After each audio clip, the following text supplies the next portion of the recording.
السلام علیکم پیارے دوستوں، میرا نام محبوب محمد ہے۔ اسلامک باتیں چینل پر آپ کا سواگت ہے۔ آپ نے دیکھا ہوگا کہ بقرعید کے موقع پر دنیا بھر کے مسلمان قربانی کرتے ہیں، اور آپ سوچتے ہوں گے کہ ایسا کیوں کیا جاتا ہے۔ چلیے آج آپ کو بتاتے ہیں کہ اس کے پیچھے کی کہانی اور راز کیا ہے۔ ہزاروں سال پہلے ابراہیم علیہ السلام اللہ کے نبی اور پیغمبر تھے۔ ایک دن جب ابراہیم علیہ السلام سو رہے تھے تو انہوں نے ایک خواب دیکھا، جس میں اللہ نے ابراہیم علیہ السلام سے فرمایا کہ ابراہیم، آپ کے نزدیک جو سب سے پیاری اور محبوب چیز ہے، آپ اسے اللہ کی راہ میں قربان کر دیجیے۔ اب یہاں آپ کو بتا دیں کہ اللہ اپنے بندوں کا، خاص طور پر سب نبیوں کا امتحان لیتا ہے، یہ دیکھنے کے لیے کہ انسان اللہ سے زیادہ محبت کرتا ہے یا اللہ کے دیے ہوئے تحفوں سے زیادہ محبت کرتا ہے۔ نبی اور پیغمبر کے خواب سچے ہوتے ہیں، وہ بھی جو خواب میں دیکھتے وہ اللہ تعالیٰ کا حکم ہوتا تھا۔ یہ خواب دیکھنے کے بعد ابراہیم علیہ السلام نے اپنے اونٹ کے جاتے میں سے 100 اونٹ قربان کر دیے۔ آج کے زمانے میں یہ 100 قیمتی گاڑیوں کے برابر ہیں۔ ابراہیم علیہ السلام نے سوچا کہ جو اللہ نے انہیں حکم دیا تھا وہ پورا ہو گیا، اور جب رات کو سوئے تو انہوں نے پھر سے یہی خواب آیا۔ اس لیے ابراہیم علیہ السلام نے اگلے دن 200 اونٹ قربان کر دیے۔ لیکن اگلی رات پھر سے انہیں وہی خواب آیا، جس میں اللہ نے ان سے ان کی سب سے پسندیدہ چیز قربان کرنے کو حکم دیا۔ اب ابراہیم علیہ السلام سوچ میں پڑ گئے کہ آخر اللہ ان سے کس چیز کی قربانی چاہتے ہیں۔ پھر انہوں نے سوچا کہ اس دنیا میں سب سے عجیب چیز میرے لیے، سب سے قیمتی چیز میرا بیٹا اسماعیل ہے۔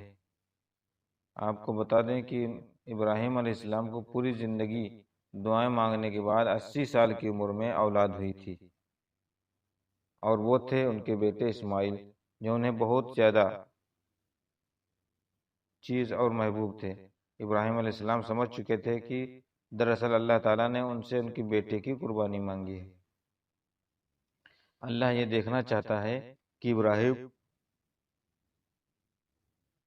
ابراہیم اپنے بیٹے سے زیادہ محبت کرتے ہیں یا اللہ سے۔ ابراہیم علیہ السلام کے لیے یہ بہت بڑا امتحان تھا۔ اگلے دن ابراہیم علیہ السلام اٹھے اور اپنی بیوی ہاجرہ کو کہا کہ ہمارے بیٹے اسماعیل کو نکال کر اچھی طرح تیار کر دیجیے۔ ابراہیم علیہ السلام کی بیوی ہاجرہ نے بیٹے کو بہت اچھے سے مل کر خوشبو لگا کر تیار کر دیا، اور ابراہیم علیہ السلام اپنے بیٹے کو لے کر ایک پہاڑ کی طرف روانہ ہو گئے۔ ابراہیم علیہ السلام یہ تکلیف بھرا فیصلہ کر چکے تھے کہ وہ اپنے بیٹے کی قربانی دیں گے، پر شیطان کو کیسے منظور ہوتا کہ کوئی اللہ کی بات کرے، تو شیطان بھی اپنے کام پر لگ گیا۔ وہ سیدھا ابراہیم علیہ السلام کی بیوی ہاجرہ کے پاس ایک بزرگ کی شکل میں گیا اور ان سے کہا کہ ابراہیم تمہارے بیٹے کو کسی دعوت پہ نہیں بلکہ ان سے قربان کرنے کے لیے لے کر گئے ہیں۔ یہ سن کر حضرت ہاجرہ بہت حیران ہوئیں۔ وہ سمجھ گئیں کہ یہ ضرور اللہ کا حکم ہوگا، تو انہوں نے شیطان سے کہا کہ اگر اللہ نے ابراہیم کو ایسا کرنے کا حکم دیا ہے، یہ تو ہماری خوش قسمتی ہے کہ یہ میرا حق ہے، میرا بیٹا ہے۔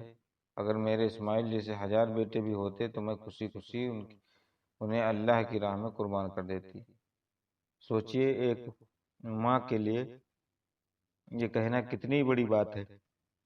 جب شیطان حضرت ہاجرہ کو بھڑکانے میں ناکام ہو گیا تو سیدھے ان کے بیٹے اسماعیل علیہ السلام کے پاس گیا اور کہا کہ تمہارے بابا تمہیں کسی دعوت پہ نہیں بلکہ تمہیں قربان کرنے کے لیے لیے جا رہے ہیں۔ جواب میں اسماعیل علیہ السلام نے کہا کہ اگر اللہ کا حکم ہے تو میرے لیے اس سے بڑی کیا خوش نصیبی کی بات ہے، میں اللہ کی راہ میں قربان ہو جاؤں۔ 13 سال کے بچے میں اتنی سمجھ بہادری ہونا کتنی بڑی بات ہے۔ یہاں بھی جب شیطان ناکام ہو گیا تو وہ ابراہیم علیہ السلام کو بھڑکانے کی کوشش کرنے لگا کہ تمہیں یہ بیٹا اتنی منت سے ملا ہے، اگر تم نے اس کو قربان کر دیا تو بڑھاپے میں تمہارا سہارا کون بنے گا؟ اور اگر اللہ نے یہ قربانی بھی قبول نہیں کری تو تمہارا کتنا بڑا نقصان ہو جائے گا۔ ایسا مت کرو۔ شیطان ہر طرح سے انہیں بار بار بھڑکانے کی کوشش کرتا رہا اور غصے میں آ کر ابراہیم علیہ السلام نے شیطان کو پتھر مارے۔ یہی وجہ ہے کہ جب لوگ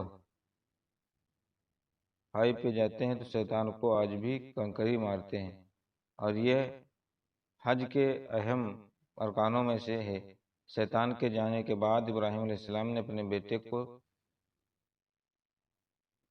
ساری بات بتائی تو اسماعیل علیہ السلام نے فرمایا کہ بابا، اگر یہ اللہ کا حکم ہے تو مجھے منظور ہے، آپ بس میرے ہاتھ پر باندھ دیجئے اور اپنی آنکھوں پر پٹی بھی بند کر لیجئے، تاکہ آپ جب میری گردن پر چھری چلائیں تو آپ کو تکلیف نہ ہو اور یہ کرنے سے مکر نہ جائیں۔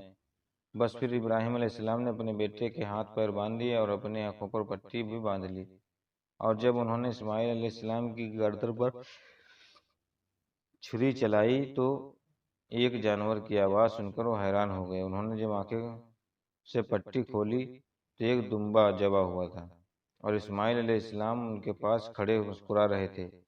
تب آسمان سے اللہ نے ابراہیم علیہ السلام سے فرمایا، ابراہیم، آپ اس امتحان میں کامیاب ہو گئے ہیں، ہم نے آپ کی یہ قربانی قبول کی۔ آپ کا یہ امتحان قیامت تک یاد رکھا جائے گا۔ آپ کی یہ سنت کو ایمان والے لوگ ہر سال یاد رکھیں گے اور ہر سال اللہ کی راہ میں قربانی پیش کریں گے۔ ابراہیم علیہ السلام کی سنت کو اللہ نے آنے والی نسلوں کے لیے عمارت بنا دیا ہے، اس لیے مسلمان ہر سال عید کے موقع پر قربانی کرتے ہیں۔ بقرعید پر جو بھی حلال جانور ہوتے ہیں قربان ہوتے ہیں، ان کے گوشت کو 3 حصوں میں بانٹ دیا جاتا ہے۔ پہلے حصہ